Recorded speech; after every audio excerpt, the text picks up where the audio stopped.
Alhamdulillahi Rabbil Alamin wa salatu wa rasulillah sallallahu alaihi wasallam. Allahumma salli wa sallim ala sayyidina Muhammad wa ala alihi wa sahbihi ajma'in. Amma ba'd. Muli ay pagpapatuloy natin ang ating paksa hinggil sa lihim, daigdig at lihim ng mga puso. Isang bagay na naman ang ating aalungkatin sa tulong ng Allah subhanahu wa ta'ala. At narito sa chapter 7, dito naman ay ibubunyag natin ang sikreto. Ano ba ang sikreto upang magkaroon ng malusog at malakas na puso? Ito ang ating tatalakayin sa araw na ito. So, paano natin makakamit ang magkaroon ng isang malakas at malusog na puso? Puso na puno ng iman, puno ng katiyakan, at wala kahit konting pag-aalinlangan. So, mayroong dalawang elemento na magbibigay sa atin ng garantiya upang magkaroon ng malakas at na puso. Una, ay kinakailangan magkaroon liwanag ang puso. Pangalawa, kailangan ng puso ay manatili siyang buhay. Dalawang elemento na ito ang siyang bibigay garantiya sa atin upang ang iman natin ay maging malakas at malusog. Ang maging malakas at malusog. Ang malakas at malusog na puso ay antas ng pagkakaroon ng mataas na uri ng buhay.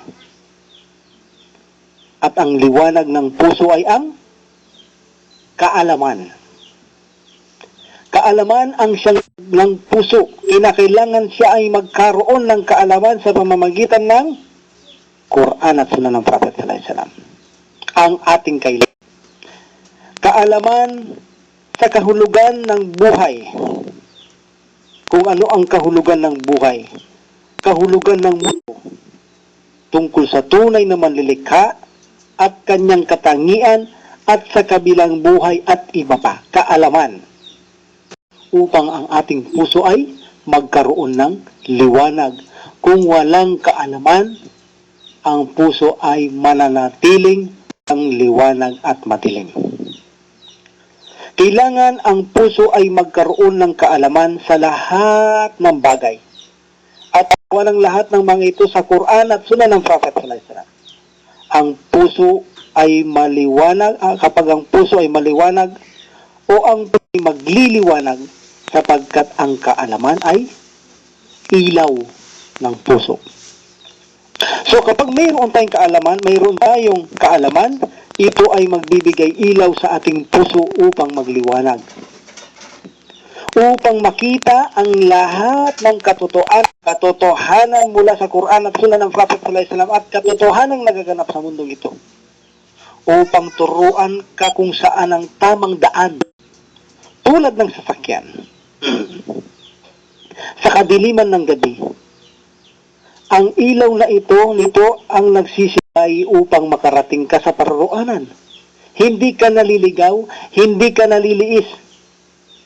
Ganon din ang ilaw ng puso. Kapag ang may kaalaman, ito ang magsisilbing ilaw sa kanya at magbigay liwanag sa puso, hindi ka malilihis, hindi ka maliligaw, at ikaw ay makakarating doon sa iyong paroroonan, ang paraiso. Ang buhay, ang tunay na saligan ng buhay ay nasa buhay. Ang tunay na saligan ng buhay ay nasa puso. Ito ang tunay na buhay. Nasa lakas ng puso. Ang buhay sa puso, ang buhay ng puso, itong buhay nating puso, kung ito ay buhay, humahatol siya ayon sa tama. At ibinubunyag nito ang kanyang lakas. Kapag ito'y buhay, ibinubunyag ito ang lakas sa pamamagitan ng desisyong makaunawa at makaintindi ng kaalaman at maipakita ito sa pamamagitan ng gawa. Ipakikita ito, mabubuti ng desisyon ng puso natin sa pamamagitan ng gawa, magiging mabuti ang lahat ng gawa. Sila ang mga kakamit ng tunay na ligaya sa buhay na ito sa mundong ito at sa kabilang buhay. Ang sinumang pinangahawakan ang dalawang ito, Subhanahu wa ta'ala ay nagbigay nito, siguradong mararating niya ang kanyang nanaising marating, insyaAllah. Sapagkat si Allah ay nagsabi, siya ang nagbibigay buhay sa mga patay. Kapag ninais ng Allah na bigyan ng buhay ang mga puso, bibigyan niya. Kasabay nito ay ibibigay niya ang kaalaman. Sapagkat malinis ang puso, buhay ang puso, madali niyang mahanap ang kaalaman, madali niyang maunawan ang tama at mali. Sa ganito ang kaalaman nito, ito ay magbibigay ilaw upang magliwanag ang kanyang puso.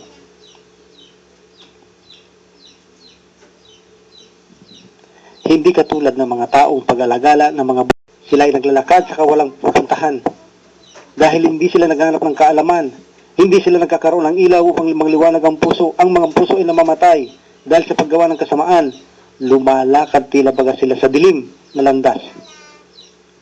Sila ay naglalakad ng walang patutunguhan, lumalakad sa dilim na landas. Walang adikahin, walang destinasyon kung saan pupunta. Hindi nila alam ang kanilang ginagawa. Tulad ng sasakyang walang ilaw sa laganap ng kadiliman. Hindi alam kung saan tamang daan, hindi saan paroroon, hindi alam ang kahulugan ng tamang buhay. Anong mangyayari kapag ang sasakyan ay walang liwanag? Mapapahamak. Subalit na siyang tao na alam niya ang daan at may ilaw siya na may kakayahang marating niya ang kanyang paroroonan, siya ay ligtas at panatag na makakarating sa kanyang patutunguhan.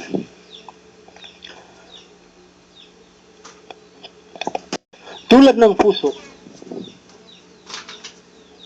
bilang isang pinulo ng ating katawan, kinokontrol niya ang buong bahagi ng katawan, maging panloob man o panlabas. Anumang mawala sa loob ng katawan natin, hanggat ang puso ay tumitibok, ang tao ay hindi mamamatay. Ngunit kung ang puso ang mawawala ng tibok, ay mawawalang buhay, panlabas man o panloob. Ito rin ang pinuno sa ating panlabas na anyo at pinuno ng mga gawa natin tulad ng ating isip, mata, tainga, bibig, kamay, dikura at iba pa. Ang lahat ng mga ito ay kanyang pinamumunuhan. Ang lahat ng ito ay kanyang pinamumunuhan at ang lahat ng mga ito ay nasa kanyang paglilingap. Ang lahat ng mga bahagi ng katawan na ito ay mayroong ugnayan sa ating puso. At pananagutan ng puso ang lahat ng kanyang kawan. Halimbawa, ang lahat ng tauhan ay may ugnay sa kanyang pinuno sa digmaan. Kapag ang kanyang tauhan ay nagkamali sa panahon ng digmaan, pinuno ay mananagot hinggil dito. Ganito rin ang puso. So ang puso ay inihalintuad sa isang sasakyan na ating kanina. Ang puso ang siyang sasakyan. Dito nakasalalay sa kanya ang sinabi nating mata, paningin, ang ating bibig, ang ating tainga, kamay, paa, sikmura, at lahat ng bahagi ng katawan ay nakasakay sa kanya.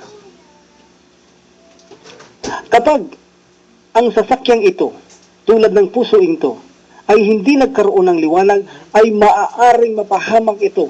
Anong mangyayari sa kanyang mga... Ang lahat ng ito ay madidiskrasya, sapagkat ang puso ay walang liwanag. Ibig sabihin, kapag ang puso ay mayroong liwanag, ang lahat ng kanyang sakay ay magiging ligtas. Kung ang puso ay walang liwanag, ang lahat ng kanyang sakay ay mapapahamak. Anong ibig sabihin? At ito ay nakasalalay sa sasakyan o sa puso. Pananagutan niya ang lahat ng anumang bagay na kasakay. Kung kaya bilang isang puso ay nararapat sa magkaroon liwanag upang makaabsuelto siya sa mga pananagutan ng nakasakay na ito. Tulad halimbawa, ang pagbaba ng paningin, ito ay mata. Kung pinipigilan mo ang pagtingin, ang puso ay malinis. Bakit mo napipigilan ang paningin? Sapagkat mayroong liwanag ang iyong puso, buhay ang iyong puso, alam mo na mali ito. Nakikita niya na ito ay mali. Kaya pipigilan itong gawin ng mata bilang pananagutan ng puso. So isang sasakyan na nakikita niya ang daan, nagagawin ng nakasakay sa kanya na ang matang ito ay gagawa ng pagtingin dahil sa mayroong liwanag na nakaharang sa daan na ito ay bawal, ito ay nakikita niya, ay maaari niya itong iwasan. Ulitin natin. Halimbawa ang pagbaba ng paningin. pigilan mo ang pagtingin sa isang babae, ang puso ay malinis at hindi mananagot. So, ibig sabihin, dahil mayroong liwanag, ang puso mo'y maliwanag, nakikita niya ang daan. So, gustong gumawa ng isang malakasakay tulad ng mata sa iyong sasakyan. Ang sasakyan ito ay nambing natin sa puso, ay makakaya mo itong iwasan sapagkat nakikita mo nakaharang sa daan ang isang bawal. Mapipigilan mo ngayon mata na makagawa ng mali.